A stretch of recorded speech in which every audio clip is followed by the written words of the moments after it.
Hey, what's going on, guys? This is AndrewChicken, and welcome back to another video. I made a video recently talking about Seven, and what I would do to rework him in order to make him a lot more fair and balanced to fight against, because he is generally one of the most annoying flanks in all of Paladins.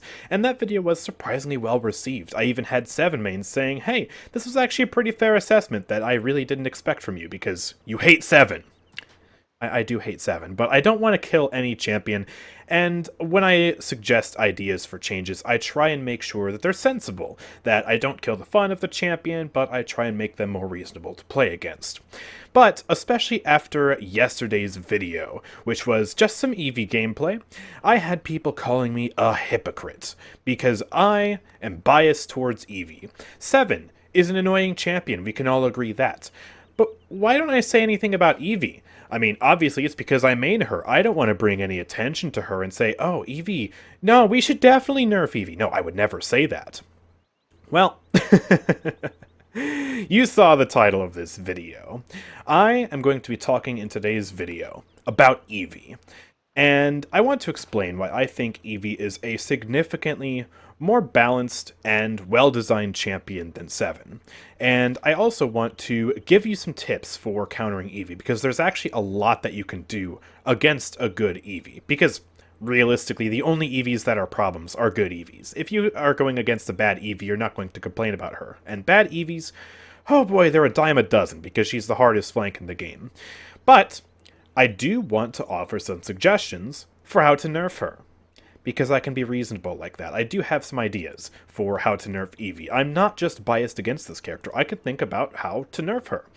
And, honestly, I'm one of the more qualified people to do that because I do main her. This is my forte. So, let's get started and talk about why I think Evie is actually a pretty well-designed champion who is far more well thought out and balanced than Seven. Evie, first of all, has a very well-balanced primary fire. I don't think anyone out there is going to complain that Evie's primary fire is the problem. It does 850 damage per second, which is actually relatively low compared to what other flanks can do. Obviously, you have your hit scan flanks like Talus and Lex that do far more damage than Evie. Seven as well does significantly more damage than Evie without even factoring in headshots.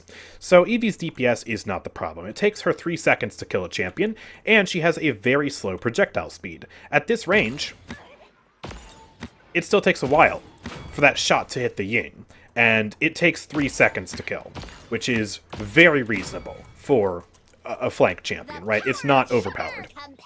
And if you are going to try and hit a shot at long range against a mobile target, you either have to be very lucky or very skillful, because look at that travel distance. Oh my gosh. That takes him multiple seconds to hit the victor back there. That is crazy. So, the primary fire is not the problem. One further thing to add, if you're trying to hit somebody in the sky, right, you don't have the ground to hit, to have, I guess, an easier chance of hitting the target. Because if you're above somebody and you just blast down, it's an explosive. So if you hit the floor at their feet, you'll do the full damage. But you don't have that against flying targets. Evie is terrible against flying targets. Have you ever seen Evie try to kill a Drogoz? It's very hard, if at all possible, for Evie to kill that Drogoz. Sometimes it's not even possible if you're too bad at the champion. Even I struggle with it sometimes. So, her primary fire is just not even an issue. I'm not even going to discuss it further. The blink is a pretty reasonable movement ability. Yes, it can catch you off guard if you're not used to playing against Evie, if you're a newer player going up against an Evie with some experience, because it is an instant teleport. But you have to keep in mind the range. It's pretty short range. I mean, I can go up here, just barely, but it's not super long ranged. I would kind of compare this to Seven's dodge roll, right? Seven's dodge roll, by itself, just in terms of its mobility, is not an issue whatsoever. The bombs were an issue for a while, but just the mobility portion? Nah, nobody's complaining about that. And I think it's basically the same for the blink. It has a 4-second cooldown, which is reasonably low, but it's not a super crazy ability. But hold on, Andrew. You're not talking about Wormhole, bro. Wormhole exists. This talent allows Blink to be refired within 4 seconds of its use to return to the initial casting location. Well, this talent, I mean, if you run it with the right cards, you can make the blink go a bit farther, and it allows you to teleport back, which is some pretty nice mobility. But it's so predictable if you're not good at using this blink. I have killed so many Wormhole players in my time, because check this out, right? Evie players, when they play Wormhole, usually decide, okay, I'm going to blink, maybe shoot 1, 2, or maybe even 3 shots, and then teleport back. They usually almost always teleport back without fail. And so if you just keep the location of where they blinked from in your mind, right?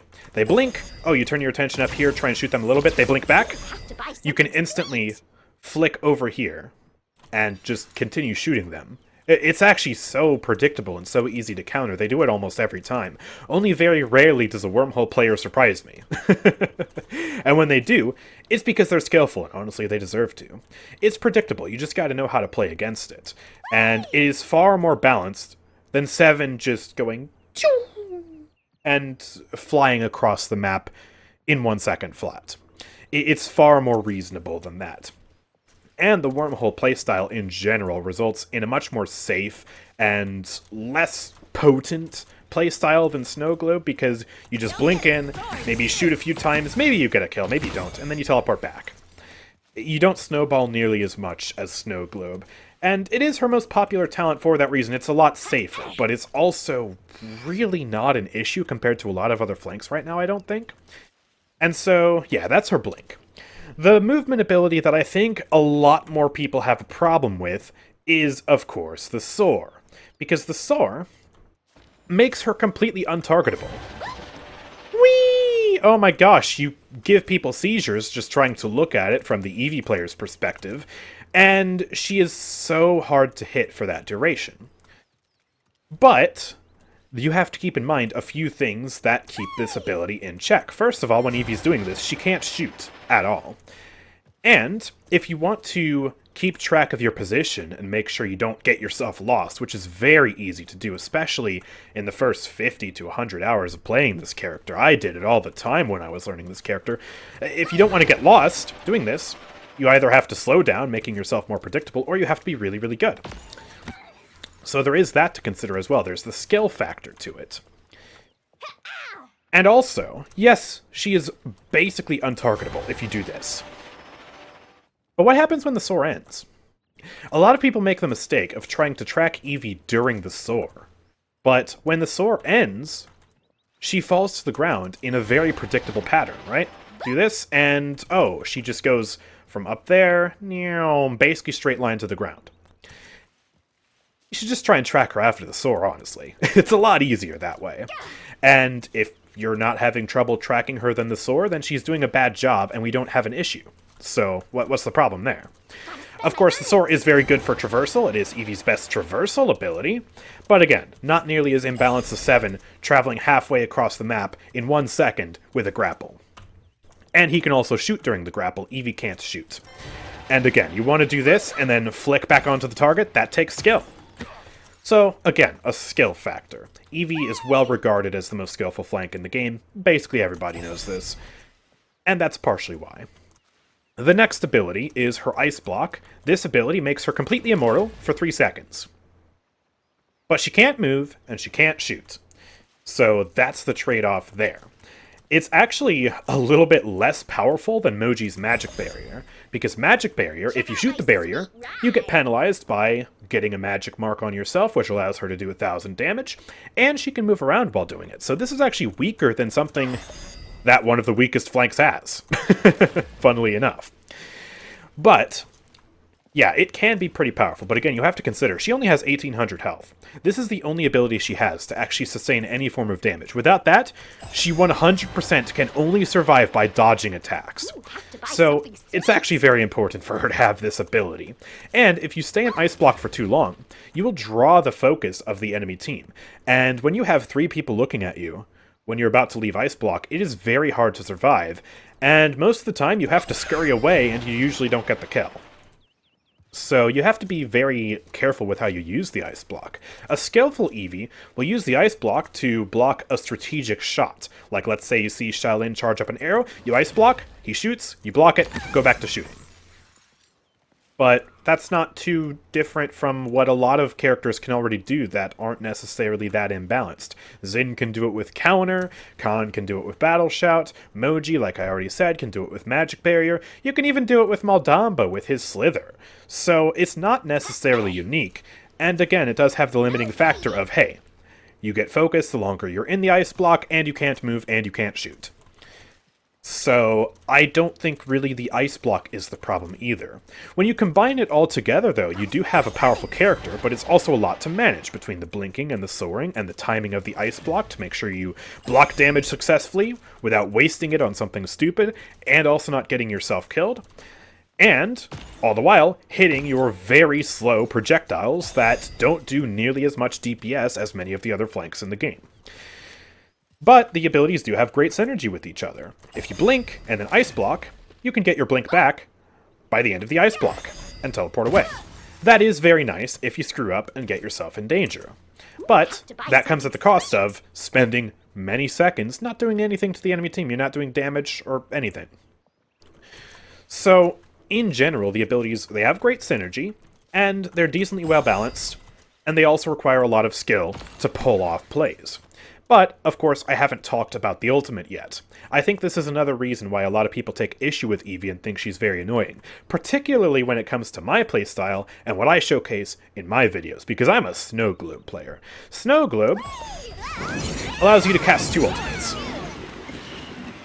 And it basically allows you to spam the ultimate twice as much, and each ultimate summons a giant projectile that slows everyone inside of it, and also cripples them, and this is very powerful at locking down kills against anyone who relies on mobility. Ceres, Vatu, Maeve, Grok, etc.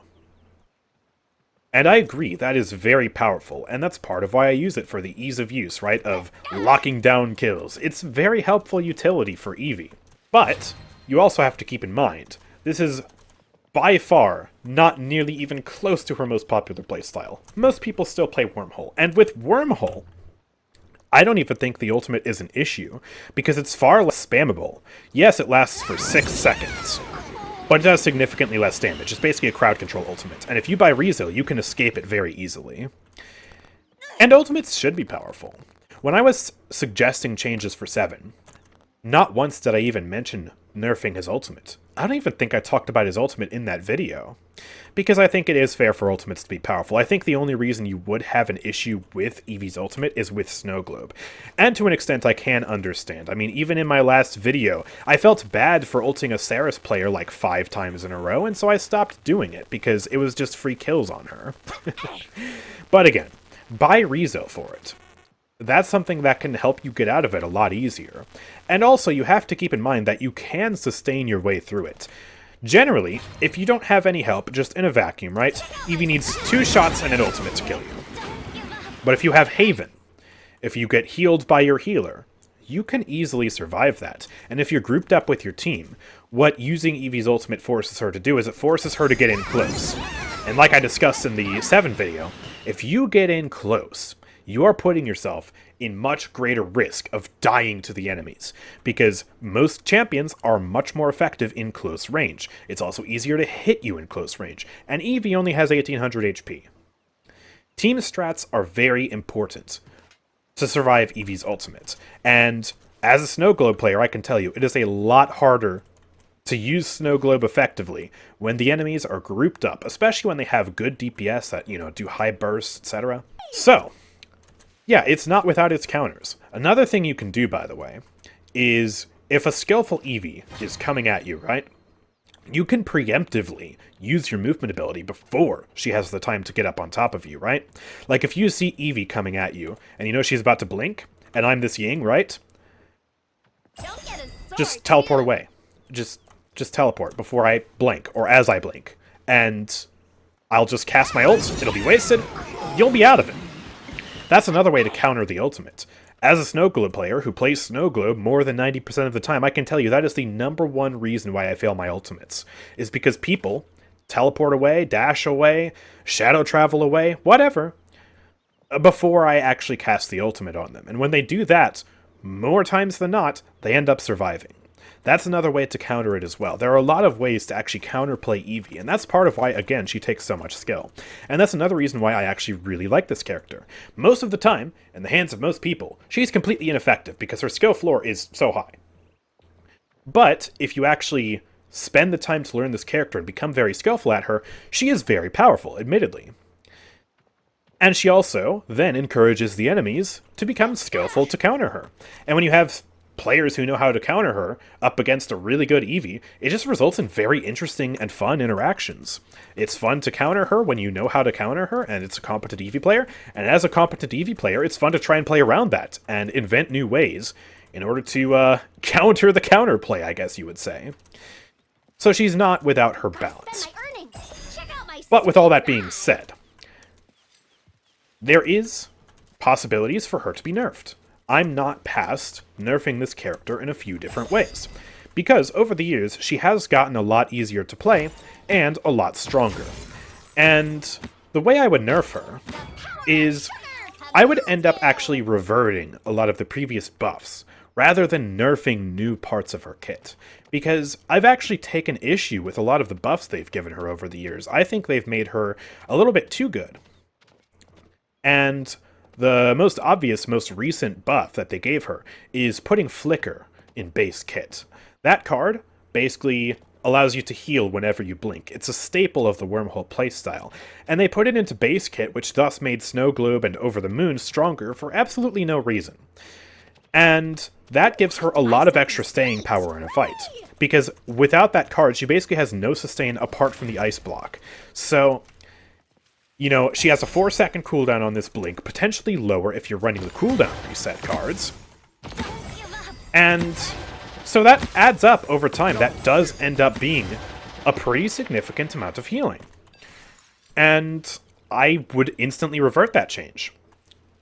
I didn't even want it to be added to the game. If you go back to the patch when that was added and you look at my videos from that time, you'll see I was against that change. I didn't think it was necessary, and I would be happy to revert that. If you want to go back further, though, and really hit the Snow Globe playstyle and the Over the Moon playstyle harder, what you could do is revert the buff they gave to the cooldown reset cards. These are very powerful cooldown reset cards, but they are generally also more skillful than stuff like what 7 has, because they require you to actually get a kill. So you chain kills together, and you snowball with the Winter Witch. Isn't that just so fitting? I love that. But those cards got buffed about a year ago, I want to say, to proc after Elim instead of after Killing Blow. So if your teammate finishes off your kill, you now get the cooldown reset. Before, that wasn't the case. Before, you had to land the Killing Blow. And so if you really wanted to hammer back against this playstyle, revert that to Killing Blow. I would be totally fine with it. I was already an Evie enthusiast for years with these cards on Killing Blow instead of on Elim. And it would significantly raise the skill floor and the skill ceiling of the non-Wormhole playstyles, while also making them generally less reliable and less effective. It would be a substantial nerf, but if you're skillful enough to consistently land Killing Blows with Evie, then you're rewarded with very powerful cooldown reset. And I think that is well deserved. We should be rewarding skill, after all. So that is the way I would nerf Evie. I wouldn't necessarily nerf her cooldowns, for example, God forbid. Her cooldowns are well-tuned. They've been the same for literally years, and they're well thought out. 4 seconds on the blink, 3-second duration on the ice block, and long cooldowns on both the soar and the ice block to compensate for the low cooldown on blink. I think it's reasonably balanced. Her DPS, like I said at the start, is absolutely fine. Her weapon is literally a non-issue. It is just fine. The things I guess you could target, if you really wanted to nerf some numbers, would be these two talents right here, Snow Globe and Wormhole. Nobody's complaining about Over the Moon Evie, it's a Chad playstyle. You could potentially make the ultimate charge decreased by 25 instead of 50, so you need 75% ult charge to cast the ultimate, or 65%, or whatever you want. That could be one way you nerf Snow Globe, if you really want to nerf this playstyle. I mean, really hammer it home. I think that's unnecessary, but that's what I would do if it came to that. Wormhole. I mean, I really don't think this is an issue because, like I said earlier, it's very predictable. But if you wanted to nerf it, you could nerf the duration of the return period. You could nerf it to 3 seconds, or if you really wanted to hit it hard, you could do 2 seconds. And what that would do is it would mitigate the amount of time Evie can spend shooting before she has to teleport back. In some senses, it would be a buff, because if you decide not to teleport back, then you'd have your blink back quicker, but in most cases it would be a nerf. So, but I don't think that's necessary. I don't think nerfing either of these two talents is necessary. I think if you wanted to nerf her, you would first look at reverting previous buffs. So that would be the way I would nerf her. But let's talk about some other ways in which you can counter her, because I'm not done with talking about counterplay, right? This is, I guess, more of an educational video than the 7 video, because I do want to give you some thoughts for how to counter this character, as someone who has spent a lot of time being countered, because Evie is my main. So, first and foremost, when Evie players are coming to attack you, right, you see them walking towards you. Most of the time, and I do mean like 90% of the time, they will blink up and towards you, like this. They might go either way to one side, but they usually go up and towards you. So when you see them getting ready to blink, just look up. And it does take some skill to hit them, admittedly. It's a lot harder on controller. I know controller players have a hard time dealing with her. I do sympathize with that. It's a lot easier on keyboard, but, you know, in general, look up, and it's not impossible to track her, right? Because that is very predictable. And if Evie decides to become unpredictable and maybe blink to the side like this, well, you can try to be ready for that. It might catch you off guard the first time, but generally she can only teleport a set distance, right? She can only teleport this far away. So when you hear her blink, right, you kind of know how far away she's going to go.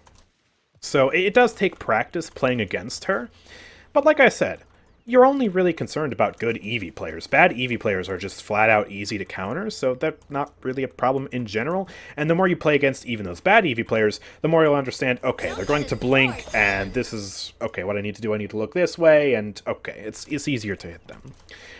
Another thing is, like I said earlier, instead of trying to track them when they do this in Soar, wait for them to end Soar. If you are finding that it's impossible to track them in Soar, because once they end Soar, right, they're going to fall to the ground in a predictable trajectory. And so it's a lot easier to hit them then. If you just waste bullets on them during Soar, then it's kind of not really going to work out for you that much. You're not really going to do damage to them. And then by the time the Soar is over, you'll probably have to reload. So not a great strategy. If she is predictable in Soar, then again, she's not even a problem. Why are you complaining? It's not an issue. If she's unpredictable during Soar, wait till the Soar is over. She can't hurt you while she's in the Soar anyways, because she can't shoot. So there's a bit of strategy involved there. Another thing, she has very distinct sound cues, and you should pay attention to those if you're worried that she's going to try and ambush you, right? The blink has this very loud jingle sound. So if you hear that nearby, then you know she's going to attack you. And the same goes for the Soar. It's really loud. It plays a little song. If you hear that, you know she's probably going to attack you. So listen to those audio cues. Those help you out a lot more than you might think. And the same goes for a lot of other flanks too, like Androx's. His dashes are really loud. That lets you know he's there. Skye, when she goes invis, and also when she exits invis, plays loud noises. Those audio cues are there for a reason. They're there to help you counterplay stealth, right? Because if she didn't have those audio cues, she'd be able to sneak up behind you, and you wouldn't have any idea until you take damage. So listen to those audio cues. Also listen to her footsteps as well, because sometimes you might have a case where Evie wants to walk up behind you, shoot you, and then blink, right? But if you hear the footsteps, then you know she's there. So use audio cues. Sometimes it might not be possible if you have kind of a lower end setup where you're using speakers instead of headphones, or you have bad headphones, but generally if you do have the ability to have like good surround sound headphones, or even half decent surround sound headphones, those audio cues will help you know where she is. And even if you don't have surround sound, the cues still play, just listen for them. So that's very important as well. Also, crowd control is your friend. While Evie can buy a rezeal just like any other champion, crowd control is still very helpful, even if it just interrupts her for a moment, because she only has 1800 health. So If she gets slowed, gets stunned, or whatever to make her easier to hit, then she is going to take a lot of damage and she is going to die very quickly. The whole reason Evie is able to stay alive is because she dodges damage. She can only take a few hits. So if you can stun her, cripple her, or anything like that, that will help you out greatly. Champions that have crowd control are very good against her. And in that same vein, champions who have high bursts are very good against her. Because Evie has 1800 health, it makes her particularly vulnerable to a lot of interactions that other champions just don't even have to think about. For example, she can be one-shot by snipers without getting Haven. So, if Strix headshots her, she instantly falls over. Granted, this gets mitigated by Haven 1, but it is still there. She also takes far fewer shots to kill than normal for most champions, right? Androxus only needs 4 shots to kill her. He only needed 3 with Old Cursed Revolver, but even then, 4 shots to kill her with a half a second fire rate equals a 2-second time to kill on Evie versus Evie needing a 3-second time to kill on him. So, high burst is your friend as well.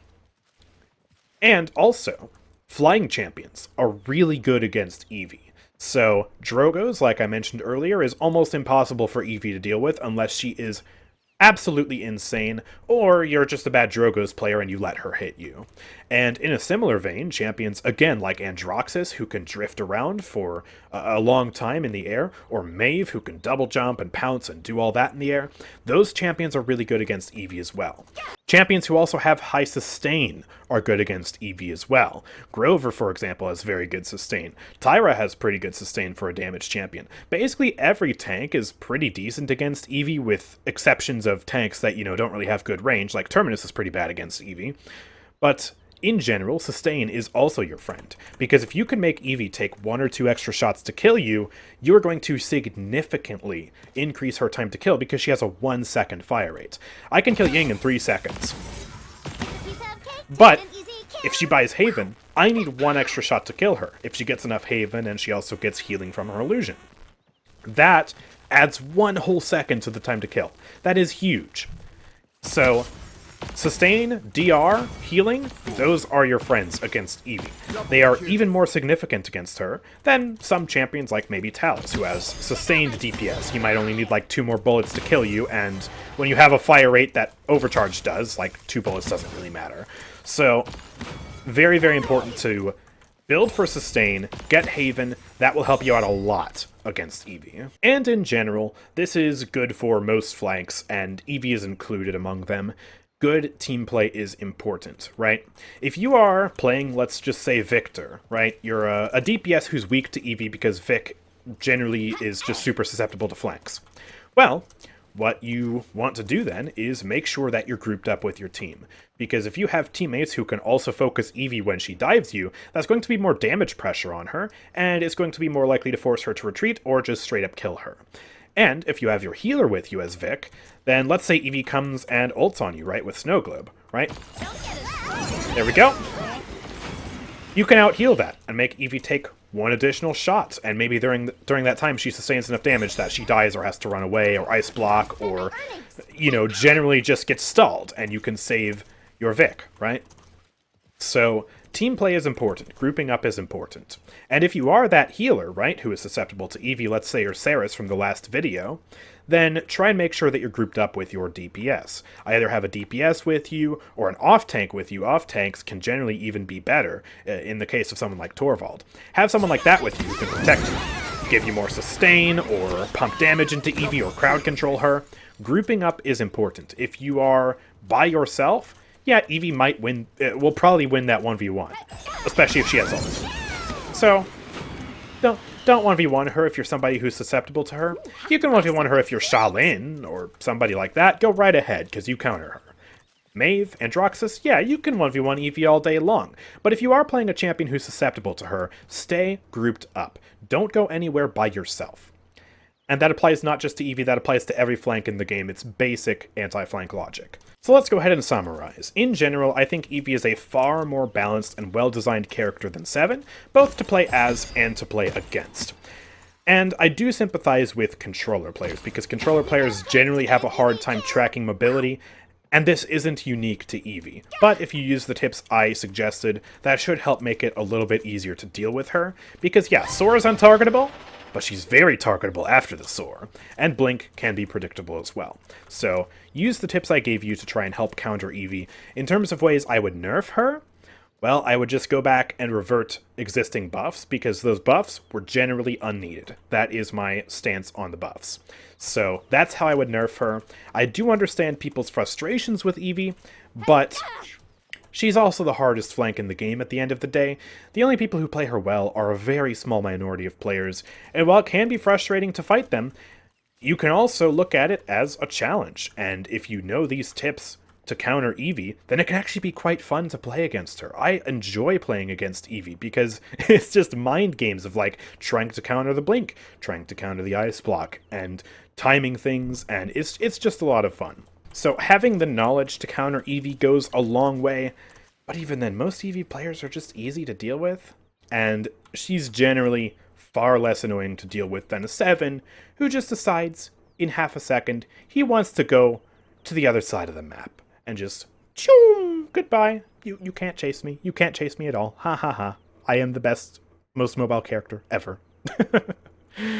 Yeah, that's why I made that video on 7 and not Evie, but I wanted to make this video just because, yeah, I want to prove I'm not a hypocrite. I have my reasons for saying Evie is more balanced and more well-designed than 7, and if you really did want to nerf her, I do have ideas for how to nerf her as well. I'm not past doing some changes to Evie if that's what you really want. So let me know your thoughts in the comments section down below.